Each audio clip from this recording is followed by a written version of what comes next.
Je m'appelle Jessica Webb. Je suis coordonnatrice de la mise en œuvre au Centre de recherche et d'éducation sur la violence faite aux femmes et aux enfants à l'Université Western. Le Learning Network et le Centre de connaissances sont deux projets hébergés par le Centre de recherche et d'éducation sur la violence faite aux femmes et aux enfants et sont fiers d'organiser et de co-présenter cette série de webinaires. Le Learning Network est une initiative de mobilisation des connaissances qui comble le fossé entre la recherche actuelle sur la violence fondée sur le sexe, les connaissances pratiques et les expériences vécues, tout en renforçant la capacité du secteur et du mouvement contre la VFS. Le Centre de connaissances facilite une communauté de pratique axée sur le traumatisme et la violence pour des projets menant des programmes d'intervention et de recherche auprès de personnes ayant vécu de la violence familiale. Ces projets sont financés par l'Agence de la santé publique du Canada. Pour en savoir davantage sur le Learning Network ou sur le Centre de connaissances, vous pouvez consulter les liens affichés dans le clavardage. Au nom du Learning Network et du Centre de connaissances, bienvenue à ce webinaire. Je veux commencer par une reconnaissance du territoire. Je veux reconnaître que notre travail se déroule sur les terres traditionnelles des nations Anishinabek, Haudenosaunee, Lenapewac et Chinooktone. Ces terres sont liées au traité de London Township et de son bras de 1796, ainsi qu'au pacte du Bolain sur cuillère Wampum. Aujourd'hui, ces terres demeurent habitées par de nombreux peuples autochtones provenant de l'île de la Tortue. Nous faisons cette reconnaissance pour contrecarrer la doctrine de la découverte et reconnaître les droits territoriaux et la souveraineté des peuples autochtones. Nous reconnaissons également que de nombreuses personnes noires ont été déplacées de façon violente vers le Canada euh, à travers le colonialisme de peuplement et l'esclavage. Nous allons continuer à collaborer avec les communautés pour remettre en question le colonialisme, le racisme anti-noir et les autres formes d'oppression encore présentes au Canada qui entraînent des répercussions disproportionnées de la violence fondée sur le sexe pour les communautés marginalisées. Bienvenue à notre webinaire d'aujourd'hui intitulé Les arts pour des communautés de guérison créative. Travail et prévention en matière de violence fondée sur le sexe auprès de familles immigrantes et réfugiées. Nous sommes ravis d'accueillir aujourd'hui Christine Kang, Fernanda Camero et Laurence Gauthier, qui viendront partager leur expérience de la mise en œuvre de programmes artistiques auprès de personnes nouvellement arrivées, immigrantes, qui ont peut-être vécu de la violence fondée sur le sexe. Kristen, Fernanda et Laurence sont membres d'une communauté de pratiques tenant compte des traumatismes animée par le Centre de connaissances. Vous trouverez plus de détails et leur biographie complète dans le lien partagé dans le clavardage. Hey, hi everyone. Good afternoon. Bonjour tout le monde. Bon après-midi. So, good afternoon. You are here because you want to Vous êtes learn a ici little bit parce que vous about voulez vous art. renseigner Art sur engagement is l'art. an ancient practice Notre all engagement around the envers world, l'art est une and it helps pratique us to ancienne document de history partout dans le monde and qui nous aide à culture, documenter and it l'histoire, has à the power to mobiliser les gens et move, qui a le heal, and pouvoir transform. de euh, Art helps us to d'émouvoir, understand de guérir et de ourselves and others, transformer. Il nous donne and le pouvoir de activate nous our transformer et de senses, transformer les autres make en meaning, and activant nos shifting our sens, en perspectives donnant une depending signification aux on what we choses are et doing. en nous offrant une différente So, let me perspective. ask you today, Alors when aujourd'hui, was the last nous time voulons vous you demander, engaged in quelle est art? la dernière fois où vous avez Maybe participé you à de visited l'art, an art gallery, où vous avez visité une galerie engaged d'art, in art où vous avez workshops, or participé à held des a événements class. artistiques ou à des célébrations What new culturelles? learnings about humanity Quels have you nouveaux gained? apprentissages concernant l'humanité How avez-vous did it make you retirés? feel?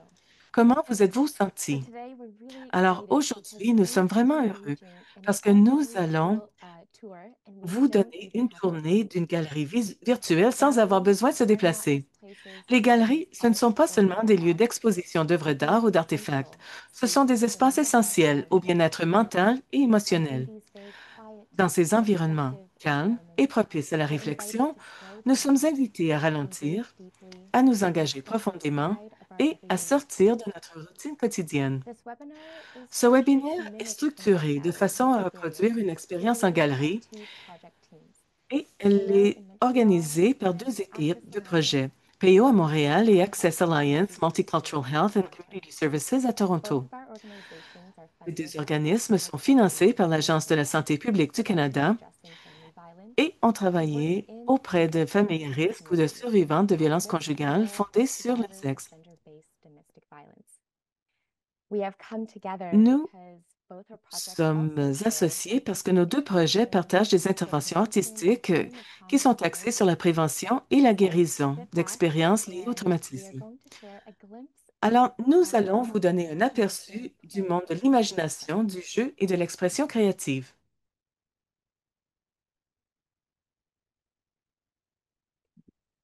So Fernanda and Lawrence will share now Alors, the series Fernanda of et Lauren intentions. vont parler Would des you mind, Kristen, intentions to du projet. change the Oh, est-ce que slide? vous pourriez changer la diapo, s'il vous To plaît? the next one? I think who is doing the French slides, you Bon, can la change to personne the next qui slide. s'occupe des diapos françaises, veuillez passer à la Thank prochaine diapo. Thank Merci. you. So has, OK. Alors, les approches, en fait, on aimerait vous amener vers les approches fondées sur les arts. Comment ces approches, en fait, on aimerait réfléchir avec vous, comment ces approches peuvent être utilisées dans les milieux communautaires pour améliorer le bien-être, favoriser l'intégration, le sentiment d'appartenance, la résilience et la guérison dans les communautés immigrantes et réfugiées. On aimerait explorer avec vous le rôle du récit, de l'image en tant qu'outil d'engagement pour amplifier la voix des nouveaux arrivants, la pratique, et dans une pratique qui tient compte des traumatismes basés sur le genre.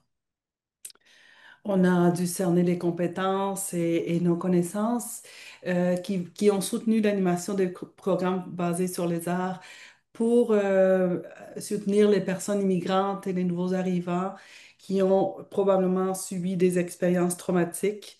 Euh, Aussi, on a vu, on a compris comment nos interventions sont fondées sur les arts, peuvent être maintenues dans un milieu communautaire et déclencher des forces de transformation aussi.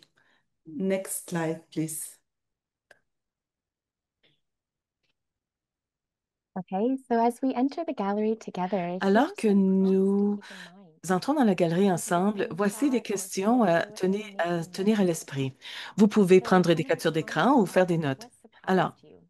voici quelques-unes What des was new for questions. you? Qu'est-ce qui vous a What surpris? made you feel Qu'est-ce qui était nouveau powerful pour or vous? Qu'est-ce qui vous a inspired? donné de l'espoir ou vous a What inspiré? resonated with you? Qu'est-ce qui vous a What interpellé? aligned or did Qu'est-ce not qui align with your correspondait ou non experiences? à votre And expérience? what are you more curious Et about? qu'est-ce qui suscite votre What questions curiosité? may you have? Quelles questions What colors avez-vous? or visual markers Quelles did you couleurs, observe? quels repères visuels observez-vous? Et qu'est-ce que So I cela vous hope fait you keep ressentir? these in mind as we Alors, showcase j'espère que vous various visual garderez à elements l'esprit in ces today's questions alors que nous project. examinons des éléments et des récits pendant cette présentation. Prochaine diapo. When we were preparing as a group for Alors que this nous gallery, Lawrence, préparions Fernanda, and I came cette together galerie en tant and que we groupe, nous identified nous sommes five major réunis et nous themes that avons cerné emerged 5 thèmes from both principaux our qui distinct ont projects. émergé de nos projets The distincts. themes include the power Ces of thèmes art, comprennent le pouvoir ethics, d'art, strategies, and animations, l'éthique, les life-saving limites and et belonging, l'animation, sustainability, and messages la of voix, la hope. guérison et le So these sentiment themes d'appartenance, truly are going to les messages underpin the theme d'espoir of this et la gallery. pérennité. So Alors next voilà ce qui va slide. sous-tendre notre tournée de la galerie virtuelle. Prochaine diapo. Voilà, on voit ici des photos et on voulait vous montrer comment, pendant ces ateliers, on a essayé de répondre aux besoins de la communauté à travers les différents modes d'expression artistique. Oui, parce que pour nous, c'était important d'offrir une variété d'outils d'expression artistique tels que le conte, la musique, l'art visuel et donc toutes les formes d'expression par le mouvement et la danse ont été intégrées afin de permettre à chaque groupe, à chaque individu dans les participants aux activités de s'exprimer dans son mode d'expression privilégié, donc de pouvoir faire émerger le plein potentiel de chacun, chacune. Next slide, please. Prochaine diapo. Voilà.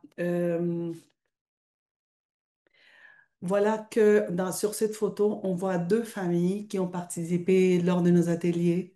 Euh, c'est des ateliers qui, malgré que certaines familles ne parlaient pas la langue, ça nous a profondément touchés.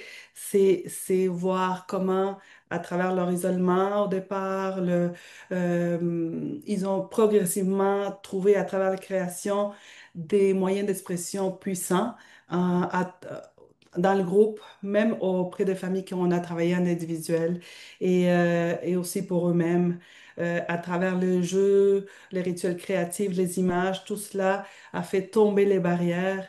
Parfois, des simples gestes ou apprendre un mot dans leur propre langue, ça fait de la différence et ça ferait que les familles ont pu s'ouvrir. Donc, c'est l'art qui nous a permis de contourner les mots parce que plusieurs familles qui ont assisté à nos ateliers ne parlaient ni l'anglais ni le français. Donc, ça a ouvert un espace symbolique où on pouvait se communiquer, déposer les peurs, déposer les rêves, déposer sans jugement toutes les émotions qu'on avait à déposer pour être là pour la création. Euh, donc, ça pouvait être un moyen pour les familles d'intégrer ce qu'elles avaient été et vécu avant dans leur pays d'origine et ce que voulaient devenir où elles étaient ici. C'est des familles que vivaient beaucoup euh, des fois beaucoup de précarité, beaucoup de difficultés dans le quotidien en étant de nouveaux arrivants, souvent avec des statuts très précaires aussi.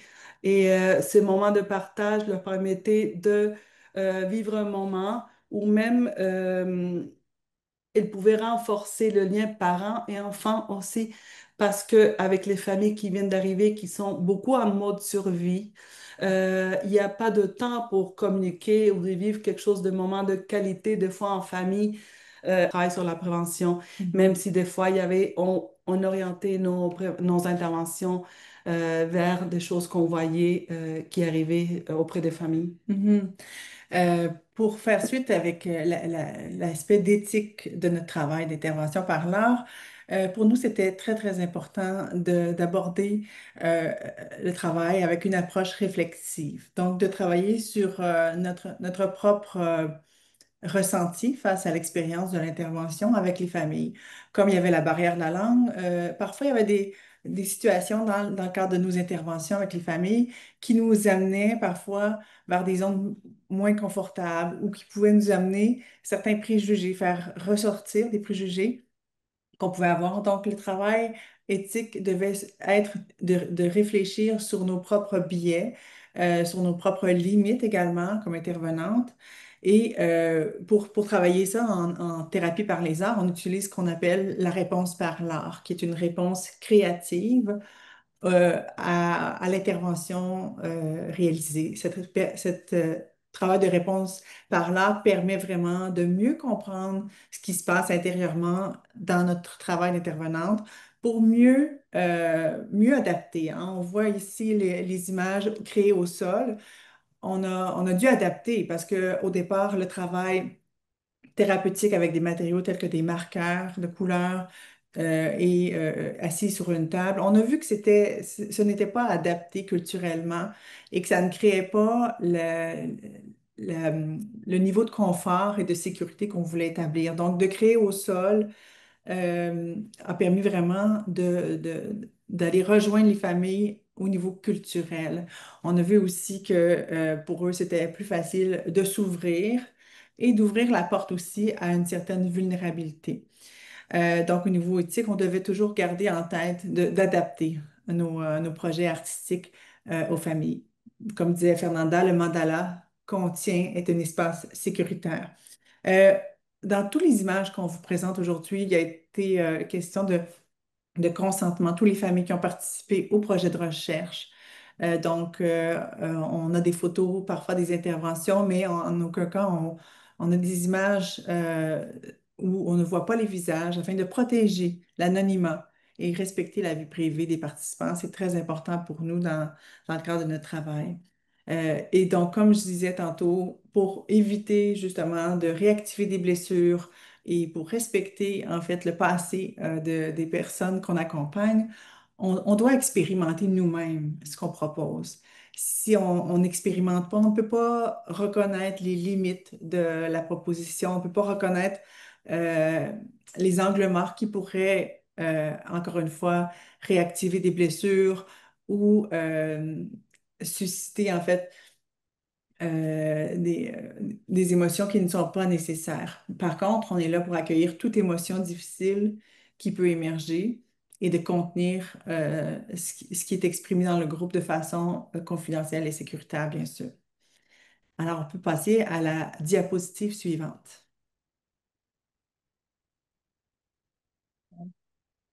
So in this image, you can see two people standing in two hand-drawn circles. One of them is red and one of them is green. And they're facing each other in dialogue without words, but really in each other's presence. So this really captures participants' exploration in the concept of boundaries that Fernanda and Lawrence is talking about, using drawing or reenactment, movement or visual symbolism and voice. And these creative practices offer more than just self-expression, but they actively reinforce an embodiment understanding of personal and relational boundaries. Boundaries was one of the major topics of discussion in groups, not only on the research side, but also on the program side. And art was a choice. People engaged at many different capacities, and we also want to parallel that disclosure is also a choice. As people got to know us and each other, people chose how much they wanted to disclose based on their comfortability. And we know that, again, like we are saying, trauma impacts the speech functioning of our brain. So sometimes, even when we cannot verbalize, does not mean that we do not have a story to tell. And so art really allows for that alternate, option or avenue that they can retell stories using their senses in whatever large or small capacity that they want to. Next slide. And so here you can see a collage of many things. You can see a lady in a green dress, and her name is Afsane. She was our Farsi main arts facilitator, and she was gazing across the room, instructing about the polyvagal theory, about trauma. And there's also many images that you see of the various surveys that we conducted throughout the program. And like Laurence was saying, we adapted so many things because some things really just didn't work. Holding true to community-based participatory research, we also saw that it was important that participants were integrated at every single stage of the project. Their feedback was really pivotal for us to gain insights on how effective the program was, but more importantly, to give insights on the greater system that they were interacting with around domestic violence or around systems and resources that they were accessing. Bringing them along too also mitigates this idea of extracting information, and we are bringing the community inwards. So our programs really, are a co-creation with our participants to help honor their experiences, but also give us, information on what works and what doesn't. And so during the feedback, there are so many complex layers and you realize everything, is interconnected. But there were so many more months, to come that we'll share more about the learnings that we've received. Okay, next slide.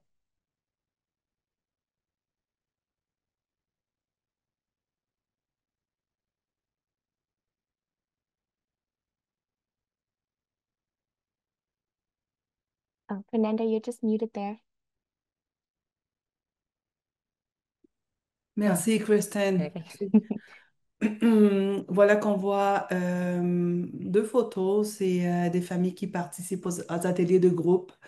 Ces ateliers sont devenus de lieux de rencontre pour les personnes nouvellement arrivées. C'était des lieux où les gens pouvaient se rencontrer et, euh, et vraiment grandir à travers la force du groupe parce que on trouvait des personnes qui résonnaient, on vivait la même expérience.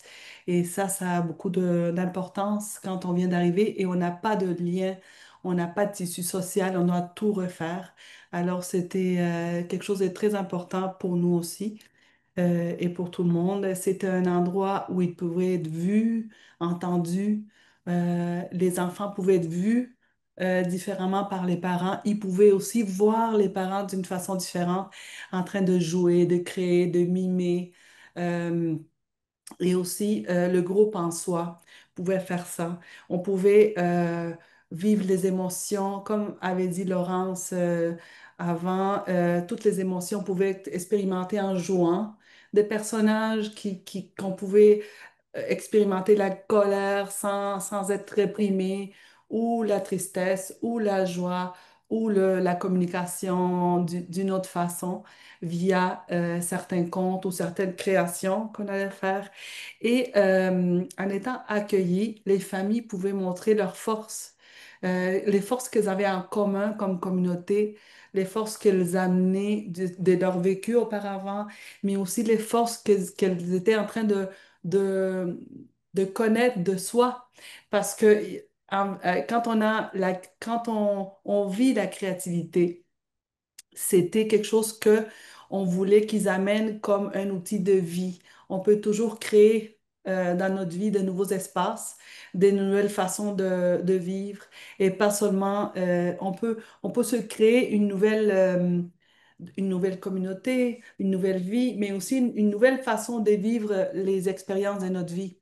Et c'est à travers cette flexibilité de la création, quand on trouve un problème, quand c'est l'art et on rencontre un problème, on peut contourner le problème en créant quelque chose d'autre. Mais c'est quelque chose, c'est si cet apprentissage-là, ils pouvaient l'amener dans leur vie en famille aussi, pour la prévention.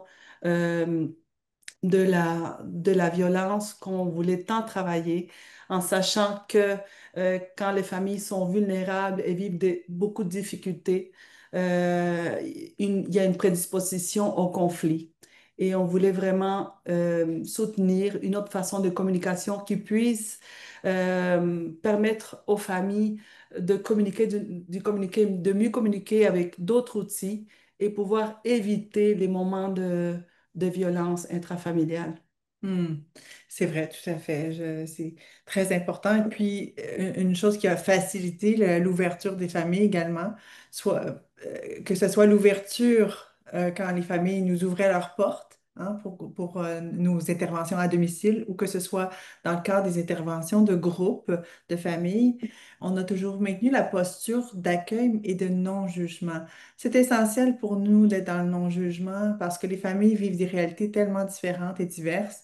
Et notre travail n'est pas de leur montrer la voie sur comment être des bons parents, comment gérer leur quotidien en famille. Ça, c'est des choses qui leur appartiennent. On croit beaucoup en le travail d'empowerment qu'on doit faire par l'art.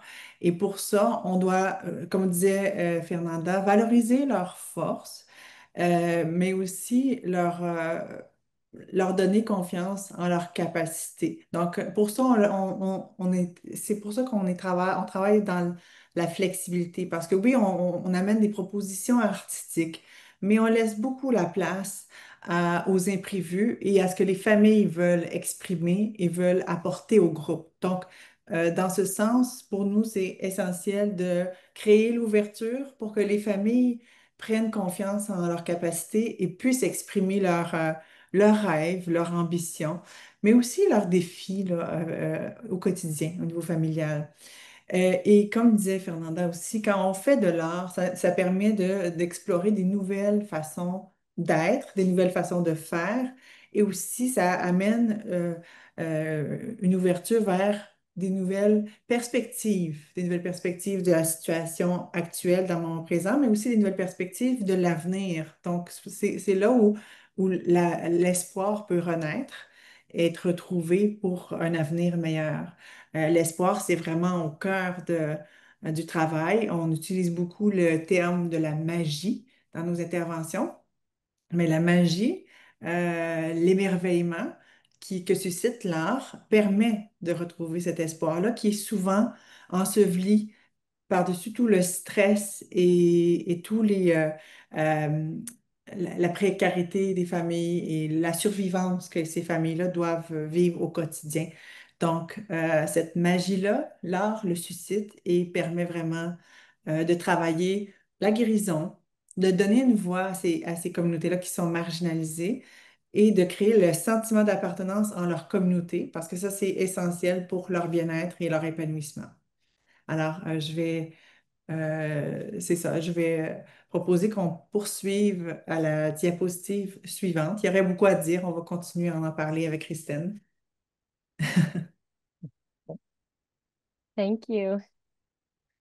Okay, so let's go outside again, and this time to Access Alliance Rooftop Garden. Programs implemented in the spring and summer were done outdoors as much as possible because participants, like Fernanda and Lawrence is saying, context is so key. And many of them talked about green spaces because it reminded them of home. A lot of newcomers come from countries with vast landscapes, mountains and valleys, forests and rivers. And so they told us nature supported their stress management. They provided respite, feelings of familiarity and calm.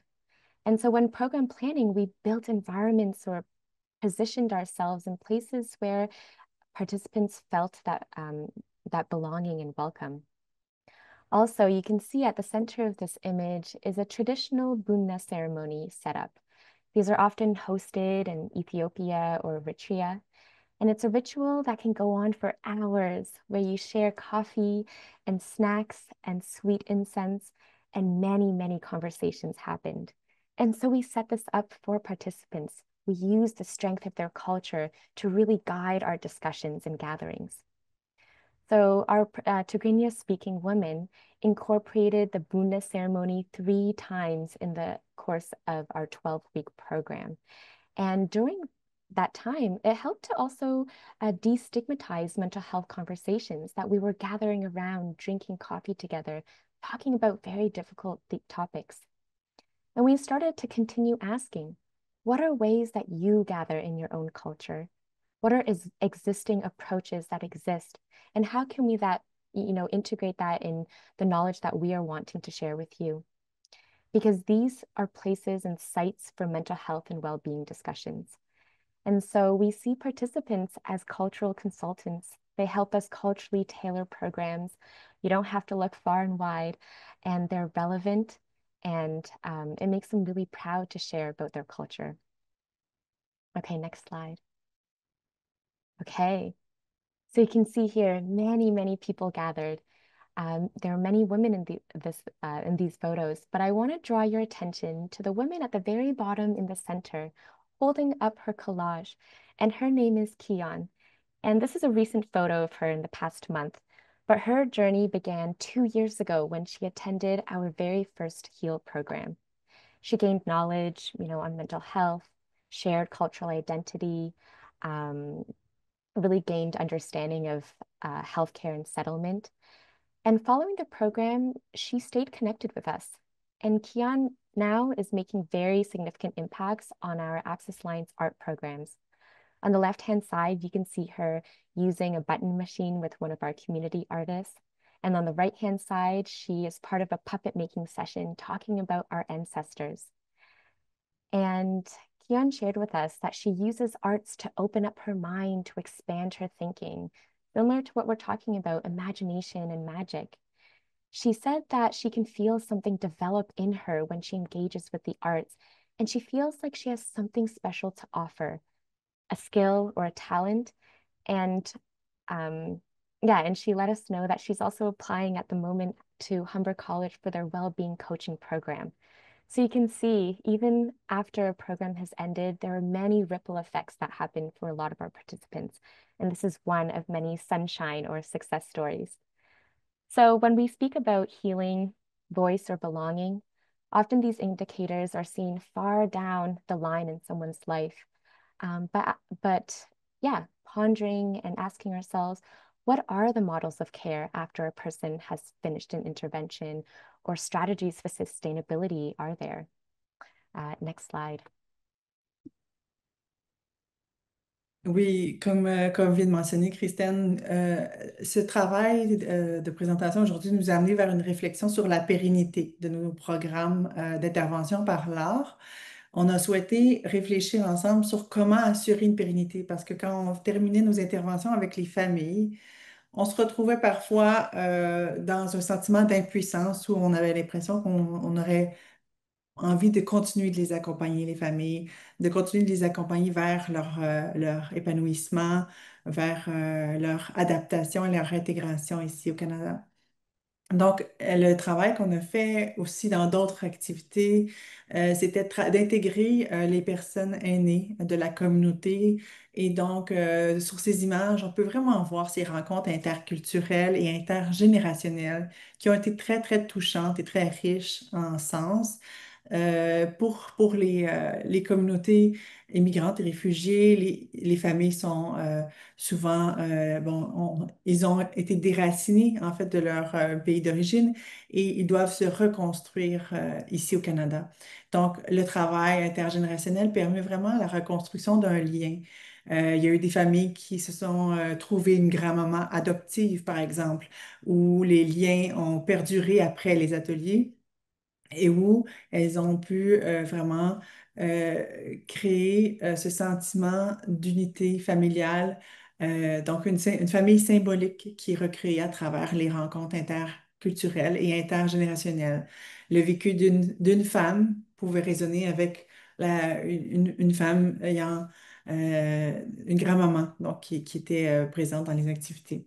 Donc, pour nous, c'est briser l'isolement des aînés, qui sont également une population marginalisée, et briser l'isolement des familles immigrantes et réfugiés. En créant ces rencontres-là, il y a de la magie qui en émerge. J'aimerais également parler de l'adaptabilité. On en a parlé beaucoup. Mais on doit penser à l'intervention par l'art auprès des familles immigrantes et réfugiées comme un espace où on est constamment dans des réalités changeantes. On disait tantôt que les familles vivent dans une certaine précarité, parfois. Euh, Parfois, on doit aller à leur rencontre, on doit aller vers eux. Donc, on avait différents lieux d'intervention dans les parcs, à domicile, dans les locaux d'intervention. Et tout ça permettait vraiment de trouver la meilleure formule pour chaque groupe famille qu'on a créé ou chaque intervention familiale. On veut, pour le futur de nos interventions, bâtir et renforcer les liens déjà présents dans la communauté. Donc, les partenariats avec, par exemple, les acteurs, des intervenants scolaires, les autres organismes communautaires dans le quartier, et également élargir ça dans les organismes culturels tels que les maisons de la culture, les galeries d'art, pour pouvoir justement créer ce filet, non seulement ce filet social, mais ce filet culturel, socio-culturel, qui permet vraiment d'assurer le bien-être de ces familles et d'assurer le travail de guérison et la pérennité, en fait. Ce qu'on veut, c'est que les familles sentent qu'ils sont connectés à tout ce qui les entoure dans leur communauté. Oui, quand il y avait des familles qu'on avait trouvées plus vulnérables, qui devaient continuer à être soutenues, on a la chance maintenant d'avoir un centre de pédiatrie sociale où ces familles-là ont été référées avec d'autres professionnels, aussi à des art thérapeutes qui pourront continuer un peu le travail et soutenir les familles pour plus longtemps et référer à d'autres organismes aussi s'il y a besoin. Donc ça a été très important pour nous, ça nous a fait chaud au cœur parce qu'il y avait des familles qu'on voulait pas comme finir le processus et laisser comme ça, sinon que on a eu la chance de pouvoir les référer pour qu'elles continuent à être soutenues et accompagnées aussi dans leur processus. On a aussi essayé de créer des outils, de montrer des outils comme des outils d'expression qu'on vous a montré avant pour que les familles continuent à les utiliser si besoin, quand elles trouvent que ça va pas si bien. euh, il faut qu'elles reprennent un peu la communication, où il y a des petits conflits, où elles ne peuvent pas communiquer. Donc, elles peuvent utiliser ces outils-là qu'on a laissés et co-créer avec les familles parce qu'il y a eu un processus de co-création. C'était pas des outils qu'on a amenés comme ça, comme on l'a dit tantôt, sinon c'était des outils, des fois, qu'on en étant comme en visitant les familles dans leur maison, on crée des outils appropriés à chaque famille. Et aussi, il y a eu de groupes où il y a eu des familles qui continuent avec nous pendant différents ateliers, comme Christine aussi, il y a eu des participants qui ont continué longtemps. Nous aussi, on a eu des participants qui continuent à participer avec nous. Euh, et puis aussi, on a essayé de développer des outils d'évaluation adaptés. Ça, c'est plus pour la recherche, mais on s'est rendu compte que les outils d'évaluation devaient être adaptés selon les communautés pour être mieux compris, pour être mieux utilisés. Donc, c'est quelque chose qu'on continue à faire, à réfléchir. Plus on connaît une communauté particulière, plus on peut adapter les outils de recherche et les outils d'évaluation. Ça peut être plus précis, plus ajusté. Donc, c'est quelque chose qui a été très important pour nous de pouvoir réviser aussi. Euh, voilà, la prochaine slide, s'il vous plaît. Thank you. Yeah, so one thing I want to pick up on is partnership.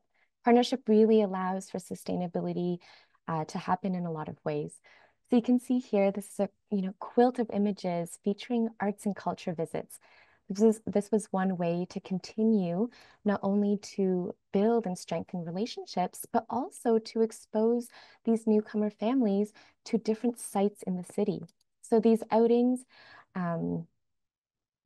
were to the Royal Ontario Museum or the Art Gallery of Ontario, and participants were able to bring their friends and family. Again, that idea of intergenerational invitation. And they also reunited with participants months after the end of a program. And this really increased, the agency's also efforts to social prescribing, offering non-medical community-based services to improve a participant's health. It also emphasized that settlement and healthcare agencies are not the only places to receive mental health and well-being support or knowledge or gathering. It could be a gallery or a museum or a library that can be places of respite, regulation, and beauty. One of my favorite memories shown in this picture is seen on the right-hand side. We visited the Textile Museum of Canada, and they had their global collection and exhibition. And so many of the participants were able to identify different textiles that were seen and actually made by their grandmothers and their mothers. So they were being reflected in these public sites. They also engaged in a 6-week community makers program where they worked on very small fabric tiles, which then came together into an exhibition. And you can see the excitement of them pointing to their families, what they had created. And it built their sense of confidence. It reinforced this idea of belonging greater than our family unit. And it increased, their self-esteem. And that translated into other areas of their life, maybe choices within healthcare and settlement as well. Next slide. And we come to this very colorful photo, which I love. On the left-hand side, we have a palette filled with a lot of dried powdered herbs, part of this program called Colors of the Earth. And this program emerged from feedback that we received from the HEAL participants. Even though many of them received art packages, which included, sketchbooks, pencil crayons, oil pastels, they were still wanting to create more in their own homes. But, sometimes art materials are not that accessible. But what if I told you that you have art materials right in your own kitchen or in your own home? And so our team came together, and it was so timely that we met one of our community artists, Mercy Verdugo, and she specialized in natural dyes and pigments. And so we brought together this artist and dietitians, and we created this program to make pigments or paint out of things like turmeric, chocolate, mint, cinnamon, and beetroot. And so many people were able to bring that knowledge back in their own homes, teach their families and their children, and continue to engage in the art process. And then on the right-hand side, you can see 3 women, one of them a very long-term volunteer, another one a health ambassador, but they are participating in Art for Wellbeing activities within the clinic waiting room. We know that waiting rooms are often filled with stress or anxiety, a lot of uncertainty. And so before they go to see their healthcare provider, they're able to engage in these micro learning bits of arts for well-being. And so you can see the table is covered with paper fruits, and it's a metaphor, another metaphor. Just as we nourish our bodies with nutritious food, we also need to nourish our minds with positive practices like mindfulness, grounding, orienting to your surroundings. And so this is also part of our sustainability plan.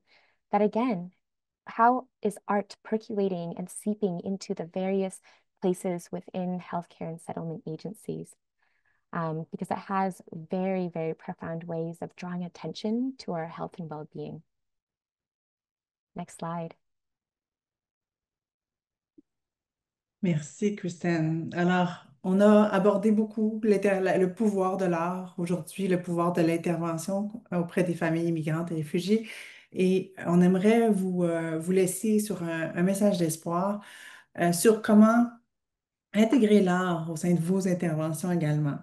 Donc, pour ce faire, on aimerait parler comment l'intégration des nouveaux arrivants, des réfugiés, passe beaucoup par l'empowerment, bien sûr, et par le soutien de la résilience. Ces familles-là sont les propres experts de leur vie. Ils connaissent leurs ressources, mais parfois, ils ont besoin d'être soutenus et accompagnés pour se reconnecter avec leurs forces intérieures, avec leur capacité d'adaptation et avec leurs rêves face à leur avenir. Donc, pour nous, ça passe par la reconnaissance des forces, comme on l'a nommé, tout ce travail d'empowerment par l'art devient un tremplin pour la vie des familles immigrantes et réfugiées vers une meilleure vie, une vie plus harmonieuse en famille, mais aussi une vie plus épanouissante où ils peuvent se projeter dans l'avenir et projeter la place qu'ils souhaitent prendre dans cette société d'accueil qu'ils ont choisie. Le travail d'intervention par l'art nécessite aussi parfois de faire confiance au processus parce que ce n'est pas parce qu'on est dans le plaisir et le jeu par l'art qu'il n'y a pas parfois des embûches ou des blocages ou des ralentissements dans le processus. Et tous ces éléments-là ils font partie du processus et ils sont normaux. Donc, des fois, ça aide de relativiser et de penser au fait que même si parfois ça ne va pas aussi rapidement qu'on le souhaite, même si parfois on peut vivre des défis au niveau du recrutement, le processus suit son cours et les défis ne sont que des occasions, en fait, d'apprentissage pour mieux s'adapter encore une fois aux réalités des familles qui sont diverses. Euh, donc, la flexibilité, comme on l'a nommé, la créativité des interventions sont, sont la clé du succès pour une intervention par l'art euh, adaptée vraiment aux besoins des familles qui vivent des défis et des rêves uniques à chacun. Quand on a réfléchi au message d'espoir, on a choisi cette photo parce qu'elle représente comme une ouverture au-delà des différences culturelles, au-delà de toutes les différences qu'on peut avoir. Ceci était un atelier où un aîné a amené des chansons, une chanson de sa culture, dans une langue que presque personne connaissait. Et il a amené sa guitare et il a appris au groupe de chanter une chanson très enjouée, très joyeuse à tout le monde, même s'il ne parlait pas la langue. Alors tout le monde s'est ouvert à ces jeux-là et tout le monde a participé et a appris la chanson. Pour nous, ça a été une photo qui montre l'espoir au sein de nos interventions, dans le sens que il faut sortir de la zone de confort en tant qu'intervenante, mais aussi en tant que euh, eux aussi participants, s'ouvrir à autre culture dans un pays qui est très multiculturel, dans un endroit très multiculturel, s'ouvrir aux autres, même avec les défis de la langue, et pouvoir créer quelque chose ensemble. Et c'est créer une communauté, c'est créer une nouvelle façon de vivre, euh, co-créer une vie en harmonie. On veut tous être heureux dans la vie.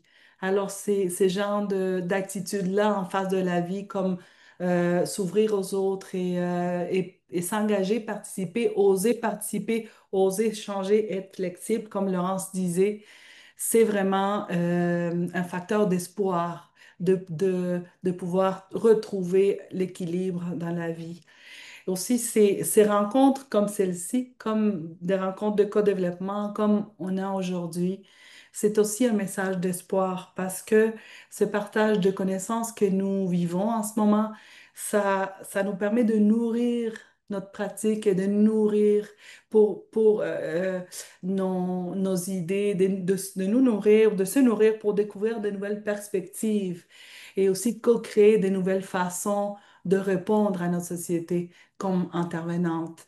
Donc, je trouve que c'était une super façon de un peu commencer à achever cette rencontre en parlant de l'espoir et comment on peut faire pour nous ouvrir à avoir une meilleure vie, à recréer une meilleure vie où l'harmonie et le bien-être peut être rencontré, peut être possible.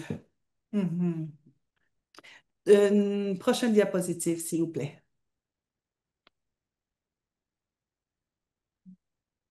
Thank you.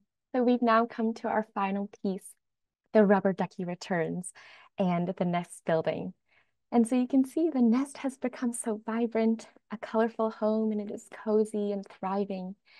And on the right-hand side, you can see this was one of the biggest surprises that I experienced, or one of the biggest surprises in the program was on the very last day.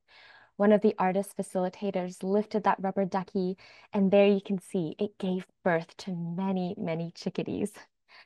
And I had a friend who asked an artist, how do you know when an art piece is done? How do you know when you're finished with an art piece? And the artist said, when a new art form or a new art is birthed. And so, in the same way, this process continues ongoing, the process giving birth to new things. And I think that's what I love about this moment, and everything that, we've been speaking about today is a symbol of rebirth. The end of something is the start of something new. And so when we engage in the arts, I'd like to think about arts as a health behavior, right? Much like exercise, eating nutritious food, getting enough sleep, participants engage in these habits. It becomes a health behavior to improving their mental health and well-being. So, at a participant level, so many of them, 3 months, 6 months, years later, they still have adapted so many of those tools and practices in their own life. At an organizational level, I would say artists and art helps us to think differently, different than maybe what we're already doing at the moment. And maybe at an even greater level, at a policy level, what does it look like for settlement and healthcare to include art as a viable, effective, and valued part of how we think about newcomer mental health? And so, next slide, we're going to return to our prompts here at the beginning of this session. Notice and observe. And I'm actually just going to switch exactly to the last slide, which is all our photos combined, and continue to ask yourself, what surprised you? What was new for you?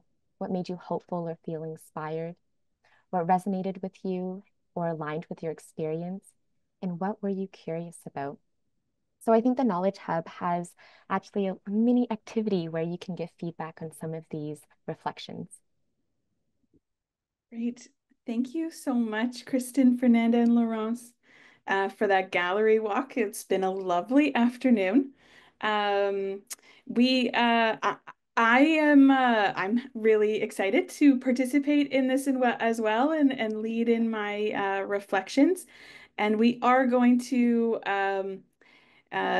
put these questions into a poll. So keep an eye on that below. We also want to acknowledge that the Q&A box was mistakenly closed. So if you have questions for the presenters, please put them in there now. And after we do our reflection activity, we will be sure to get them to our presenters. So I think our Yeah. first, do you want me to go? Yeah, I can start us Okay. off for Jessica and Sabri. So going through the gallery tour with us, what was surprising to you? Okay, I can start, and then yeah, our colleague Sabri is going to join us in French. So make sure that your interpretation is on. So something that really surprised me was it continuously surprises me and what we actually call art, right? It's not just painting, it's not just crayons, um, it's dance as well as movement. And, I was really struck by the image where two people are standing in a circle in dialogue with each other. And one that really sent home to me was that art is about connection, and those two people were connecting, and so we get to call that art as well, and how healing and important that connection is for newcomers and for all of us. Thank you, Sabri. Ouais, mais en fait, je vais y aller aussi. Et puis, moi, la chose qui m'a le plus surpris, c'est la puissance de la simplicité. Un dessin, une chanson, un conte qui ont permis, dans ce que vous avez montré avec vos deux projets, de libérer des émotions qui sont profondes ou parfois de juste raconter un moment d'une histoire, un moment de leur vie, une histoire de leur vie que peut-être ils n'avaient jamais partagé auparavant. J'ai trouvé ça très, très surprenant dans votre présentation. Puis j'ai aussi beaucoup aimé comment vous avez créé des espaces sécuritaires finalement dans vos interventions là avec les groupes. Thank you. Yeah, and I'm wondering, what are you curious about, or what kind of questions do you have? Yeah, what are you curious about after hearing what we shared? J'ai- Um, I, I am particularly curious, and this is personal. I am so curious about what the experience was like for the children who got to participate alongside their parents, and and how that made them feel, and not only doing the art, but in being in connection with their parent, and how powerful that would be beyond words, right? Without having to have some hard conversations or um, maybe language that isn't developmentally available to them. Art is a very powerful mechanism for them and their family.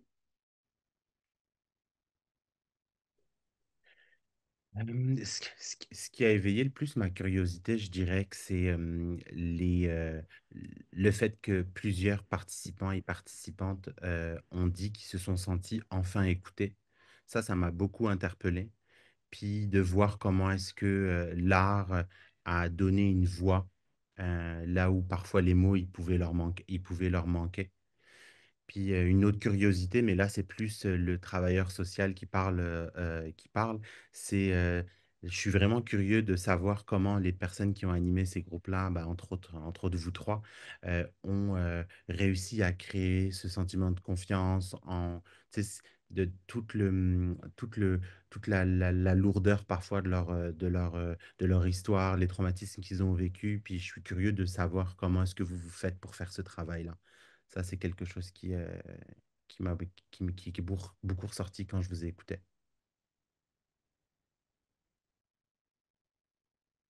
Yeah, thank you, both of you. And the last question that we have, alongside curiosity, are what questions do you now have?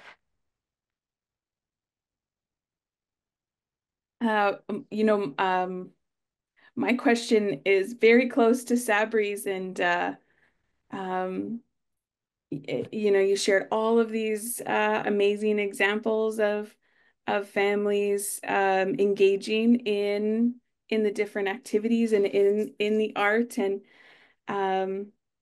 and how hard it is to process and live through so many of the traumatic experiences that they had.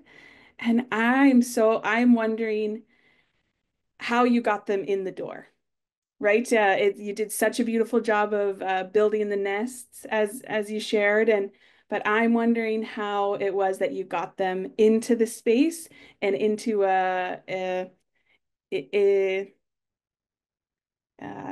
able to engage in the art itself.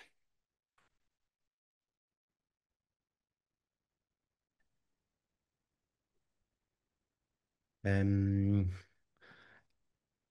Bah, les questions que je me pose, c'est plus pour la suite. Je me dis comment on peut pérenniser ces types d'initiatives, comment on peut s'assurer que ce travail il ne reste pas ponctuel, mais qu'il puisse avoir un ancrage plus long terme dans nos communautés, que les arts créatifs ils fassent plus partie prenante des interventions, que ça soit quelque chose qu'on utilise le plus souvent. Ça serait ça les questions que je me poserais quand j'ai écouté votre présentation.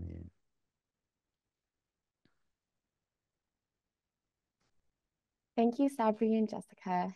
Yeah, those are great curiosities and questions. And I think now we're going to jump into the Q&A section. So Fernanda and Lawrence, if you want to respond to anything that Jessica or Sabri have shared, go ahead. Yes, I think there's very interesting question that you guys have. Je vais parler en français et donc pour répondre un peu à une des questions que Jessica a nommées par rapport aux enfants, comment les enfants vivaient l'expérience de faire de l'art en famille, d'être intégrés dans un groupe où il y a quand même parfois une barrière de la langue, où parfois les enfants sont ceux qui traduisent pour leurs parents ce qui est dit dans la langue en français ou en anglais. Donc, les enfants jouent souvent un rôle parentifié hein, dans des contextes où ils sont en intégration, dans un nouveau milieu, dans leur société d'accueil. Ils ont souvent le rôle d'être parentifiés. Ben, pas toujours parentifiés, mais ce que je veux dire, c'est quand ils doivent traduire pour leurs parents ou quand ils doivent communiquer. Dans ce cas-ci, dans les rencontres artistiques qu'on leur proposait, ils n'avaient pas à jouer ce rôle. Dans la plupart des situations, on avait des moments de partage à la fin de chaque atelier où chaque personne pouvait exprimer ce qu'il avait envie d'exprimer, soit par l'art visuel, le conte, etc. Et c'était un espace où personne d'autre allait les interrompre. Ils pouvaient vraiment avoir une voix. Souvent, les enfants peuvent être invisibilisés dans le processus d'intégration. Donc, je pense que réellement, non seulement on leur donnait une voix, mais on pense que c'est autant important de travailler l'empowerment des parents que l'empowerment des enfants, où les enfants peuvent réellement montrer les diverses facettes de leur personnalité et intégrer, en fait, leur bagage du passé et le bagage du présent. Alors, je ne sais pas si Fernanda, tu as d'autres éléments à ajouter par rapport à ça. Oui, les enfants souvent au début étaient des fois gênés des parents qui peut-être pouvaient pas communiquer avec nous. Mais quand ils ont compris la dynamique et vu que les parents étaient accueillis avec leurs limites ou avec leurs forces aussi, et leurs forces étaient vraiment célébrées, ils se montraient, il y avait un espace de sécurité pour pouvoir être comme on veut physiquement et aussi s'exprimer comme on veut. Ils étaient très fiers de leurs parents et Mhm. ça rétablissait comme un lien, c'était comme ça unifiait les enfants à l'intérieur. Et aussi, ce qui arrivait, c'est que quand ils montraient leur création où ils participaient au conte et jouaient un rôle dans le conte parce que les histoires qu'on faisait sont interactives où les familles doivent prendre des rôles. Euh, Ils étaient très fiers d'être vus par leurs parents, puis ils célébraient aussi. Fait que ça rétablissait beaucoup de la confiance personnelle, l'estime de soi, d'être accueilli comme tel et vu par les parents et aussi par les autres personnes qui étaient là. Et Sabri a posé une question de comment on établissait la confiance. On faisait beaucoup une dynamique des jeux au début à travers le jeu, c'est beaucoup plus facile de lâcher un peu les raideurs, de se laisser aller. Fait qu'on utilisait beaucoup au début les jeux qu'on pensait, on va faire un jeu de confiance. Selon le groupe, on pensait, on planifiait, puis on voyait, on va faire des jeux de confiance, on va faire des jeux de mouvement s'il y a des familles qui étaient un petit peu plus euh, rigides au niveau du corps. On essayait vraiment de faire beaucoup de jeux où il y avait beaucoup de rire et beaucoup de plaisir. Et ça, c'était comme la terre, elle devenait fertile. Après, avec cette terre qui était fertile, on pouvait lancer des semences qui, à la fin de tous les ateliers, ont donné des belles plantes. C'était Mhm. vraiment, c'était beau à voir parce que aussi, au début, il y a une méfiance parce qu'on représente la, la- le- la société d'accueil. Il y en a beaucoup qui sont en précarité des statuts migratoires. Et alors, des fois, ils se demandent qu'est-ce que je peux dire, qu'est-ce que je peux faire, comment bien faire pour être bien vu. Mais Mhm. quand ils sont vus que c'était pas dans ce sens-là, que vraiment on était tout le monde pareil, on jouait en même temps qu'eux, on essayait de faire partie du groupe, c'était comme un soulagement, puis Mhm. ils se laissaient aller pour se montrer tels qu'ils étaient. Mhm. Et ça donnait beaucoup un sentiment de sécurité de pouvoir être, tout simplement.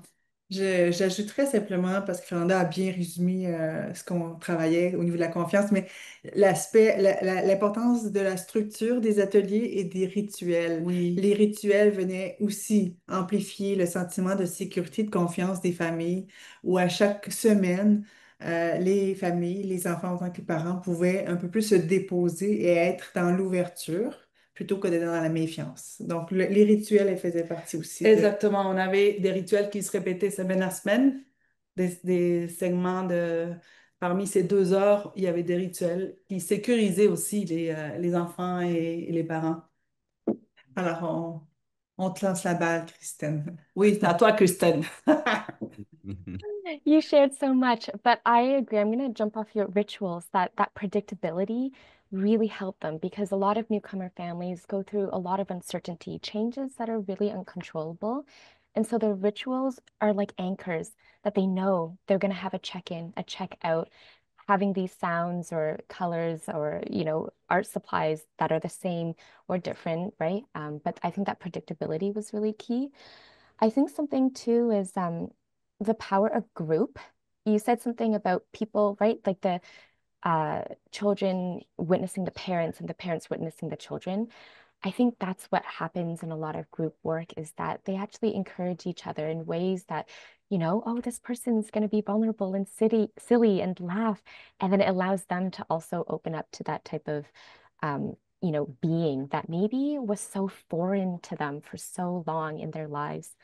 And that safety. I know one thing that we tried doing or did was kind of like mini pop-up workshops, even before a program started, to expose people to little doses of art making because it is scary for some people and there's a lot of hesitation and distrust, like you're saying.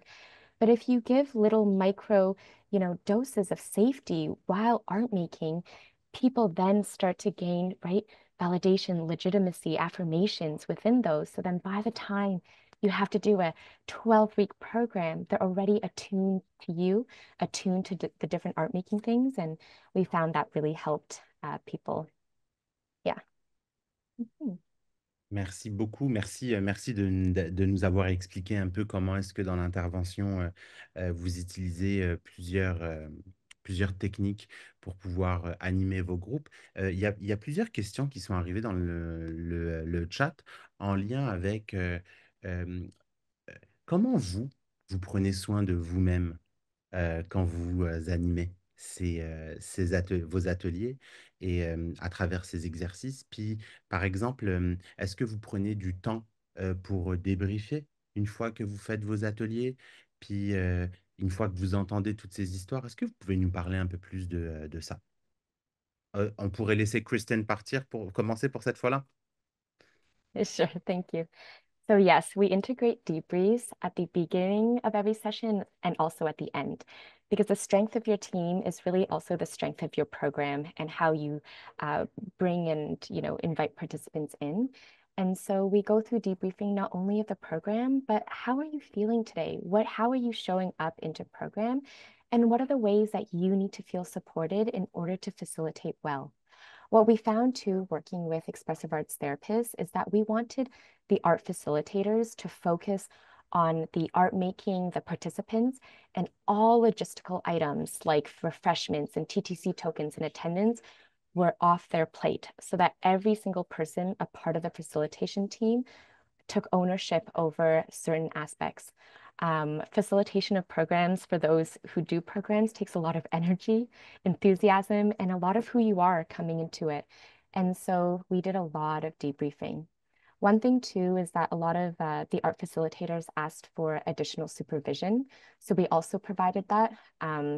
Whether it's myself as a social worker or another social worker externally, we were able to provide, people with additional supports if they were experiencing, things like vicarious trauma or stories that were really difficult to deal with.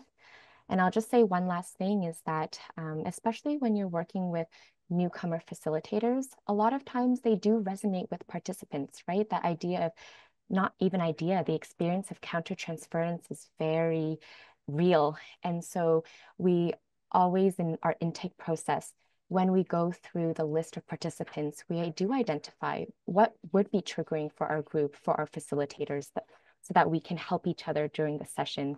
And if you need to step away, you can step away. But there's so many ways that, we can do debriefing. And sometimes we also did art with each other that helped to self-regulate. Oui, en fait, Christine a nommé beaucoup de choses qu'on utilise également dans notre travail d'intervenante par l'art. Bien sûr, on est aussi dans une posture où on valorise, comme on disait tantôt, le jeu, le plaisir. On a énormément de plaisir à donner ces ateliers-là. Et bien que parfois il y a des émotions plus difficiles qui émergent, on va faire des rencontres toujours après les ateliers, des rencontres bon, qu'on peut nommer supervision clinique, mais entre nous, on peut aborder des émotions difficiles qu'on peut avoir vécues. Parce que parfois, oui, les expériences des familles viennent résonner avec nos propres expériences personnelles. Et c'est important d'avoir une très bonne capacité d'introspection, une très bonne connaissance de soi pour travailler, surtout quand on travaille par l'art, parce que l'art, comme on a dit, c'est un outil puissant. Autant pour nous, pour apprendre à justement, quand on parlait des réponses par l'art, apprendre à reconnaître nos propres ressentis face aux personnes qu'on accompagne, mais aussi pour voir que on doit avoir une pratique réflexive et des rencontres cliniques comme ça pour aborder justement peut-être des expériences qui peuvent permettre de voir une même situation dans une autre perspective. Donc, je donne l'exemple, Fernanda et moi, on vient de deux cultures différentes. Et souvent, dans les interventions, moi, je pouvais nommer un ressenti face à une observation dans l'intervention.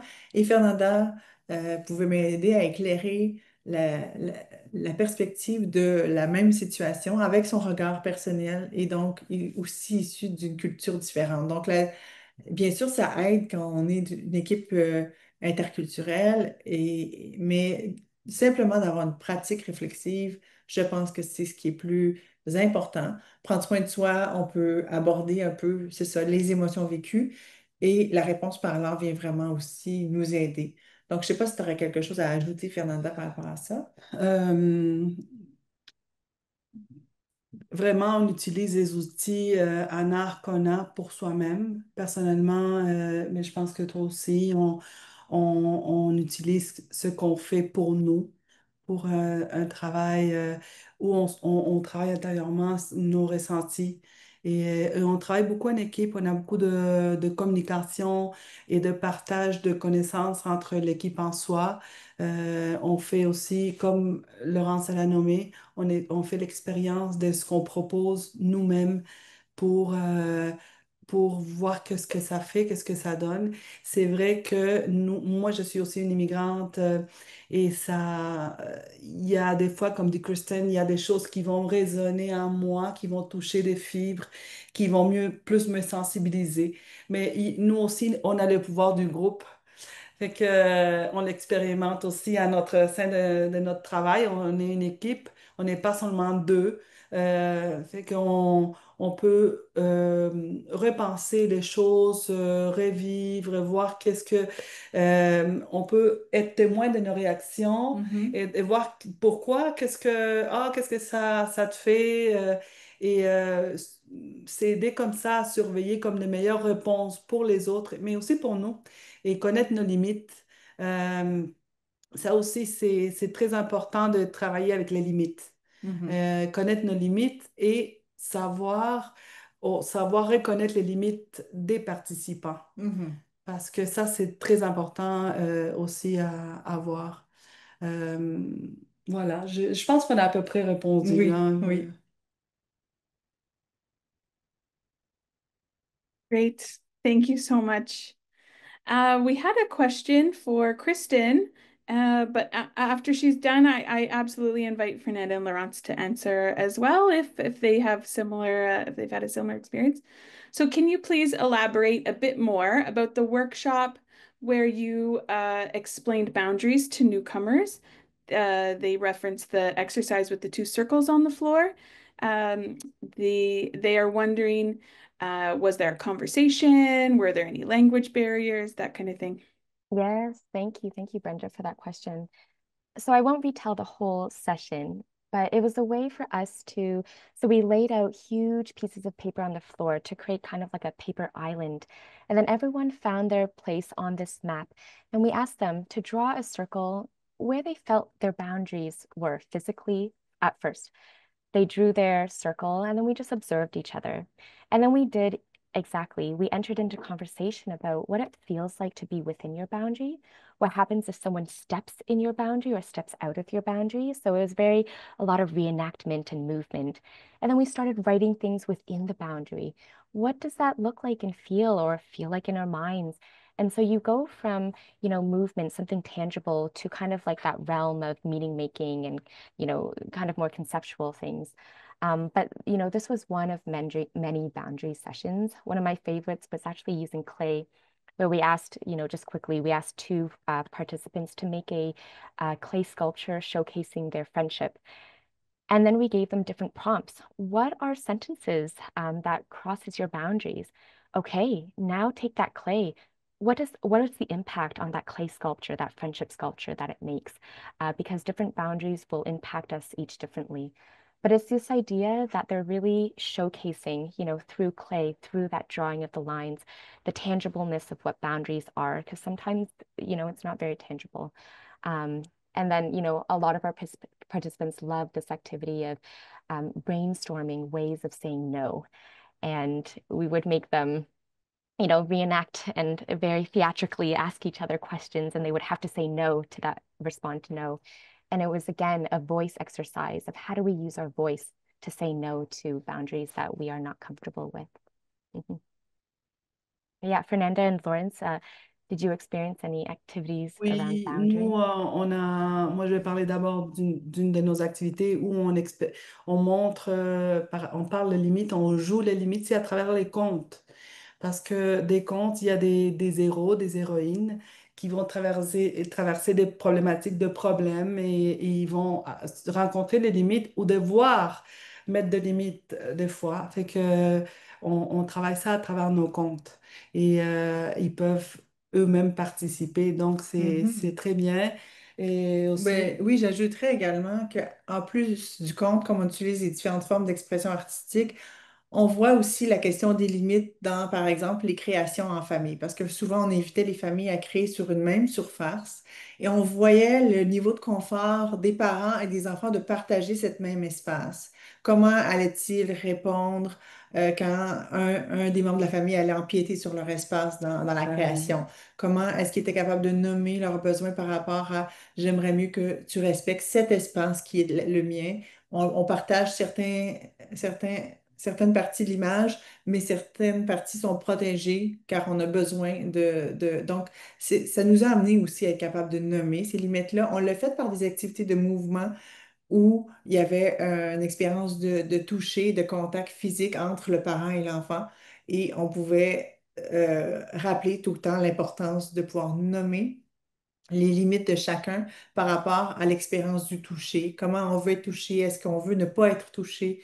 Est-ce qu'on est capable de nommer de quelle façon s'exprime par rapport à nos limites et qu'on s'assure que tout le monde soit confortable dans l'expérience vécue. C'est ça. Quelle partie du corps on n'est pas à l'aise qu'on soit touché? À travers le jeu, on permettait de faire ces différences-là et les enfants de s'exprimer, les parents aussi. Les parents aussi, parce que ça arrivait à certains parents que de ne pas vouloir être. Il y a des enfants qui voulaient comme être euh, plus physique avec les parents et il y a des parents aussi qui devaient mettre des limites. Donc, ça a été très intéressant de voir ça Mhm. et de pouvoir participer à aider à établir ces limites comme Christine disait tantôt.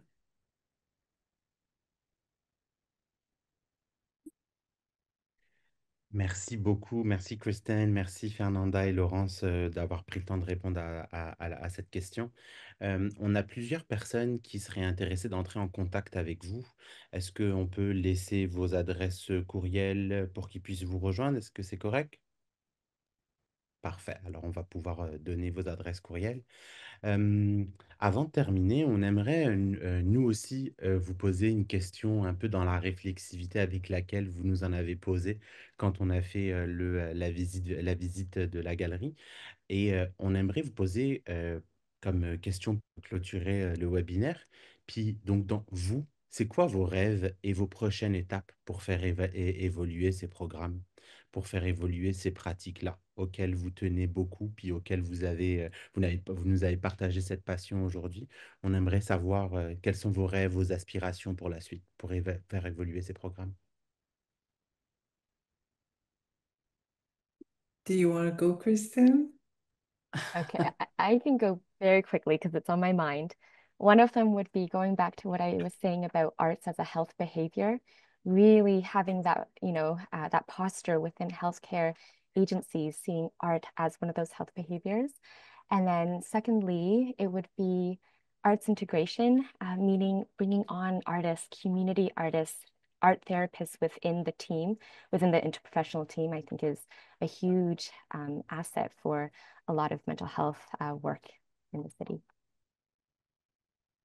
Mhm. J'ajouterais, ben, je trouve ça très important ce que Christine a nommé, tu sais, on souhaite aussi qu'on puisse intégrer l'art davantage dans une pratique de santé mentale où on vient non seulement faire de la prévention, mais travailler au niveau de la guérison puis de l'intégration des familles par l'art. Donc, de pouvoir élargir, je pense, vraiment nos partenariats. Euh, pour la suite des choses, on veut vraiment ben, comme on a nommé tantôt, travailler un peu plus dans l'intergénérationnel, l'interculturel, bien sûr, c'est déjà le cas, mais de travailler à ce que, on vienne vraiment tisser les liens dans la communauté et que une fois qu'on n'est pas en atelier avec ces familles-là, ils ont le sentiment d'avoir la possibilité de se connecter avec ce réseau qu'on vient créer. Parce que l'objectif, c'est bien sûr de leur transmettre la volonté euh, d'aller de l'avant puis d'aller chercher leurs ressources qu'ils ont besoin. Kristen et Laurence a bien répondu, mais je pourrais dire plus au niveau comme intervenante qu'on aimerait continuer à apprendre, à approfondir nos capacités, à nous améliorer, avoir de meilleurs outils pour répondre à la réalité changeante de ces moments un peu particuliers où on vit mondialement et aussi en la petite communauté. Donc, je pense que des agents, des personnes qui puissent intervenir d'une façon plus douce, d'une façon bienveillante et assertive, ça serait vraiment très bien de pouvoir continuer à nous améliorer comme Mhm, équipe et aussi personnellement. mhm. Oui, Donc, ben, le travail qu'on fait aujourd'hui en mettant en commun nos expériences avec celle de Heal avec Christine, je pense qu'on vient aussi là, vraiment oui, ben, enrichir puis renforcer notre volonté de continuer nos interventions dans la communauté. Donc, Alors, on va profiter du moment pour vous remercier aussi parce que d'être tous ensemble aujourd'hui, ça fait partie d'une façon d'élargir notre vision et de pouvoir nous améliorer. Voir l'exemple, ce que Kristen a fait aussi de son côté, puis nous mettre ensemble en contact, ça enrichit notre pratique. Alors, et aussi avoir la communication avec tout le monde, des questions qu'on a.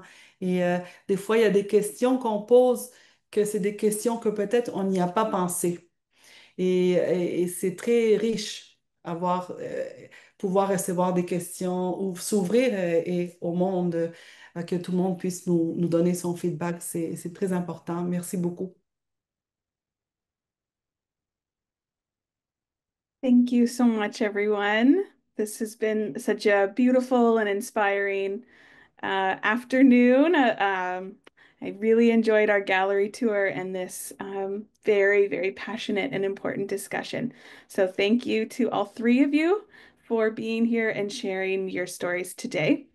We also want to thank our ASL interpreters, Alex and Joanne, our LSQ interpreters, Michelle and Lise, as well as our French language interpreters, Caroline and Sylvie. And thanks to the Learning Network and Knowledge Hub teams for your work behind the scenes. And we just want to remind you that the National Knowledge Hub Conference is coming up quick and registration is still open. We'd love to see you there. This is also a friendly reminder to please complete the evaluation form so that you can receive your certificate of participation. A link will automatically open in your browser once the event has ended. Please note it may take up to 30 minutes for the certificate to arrive in your inbox.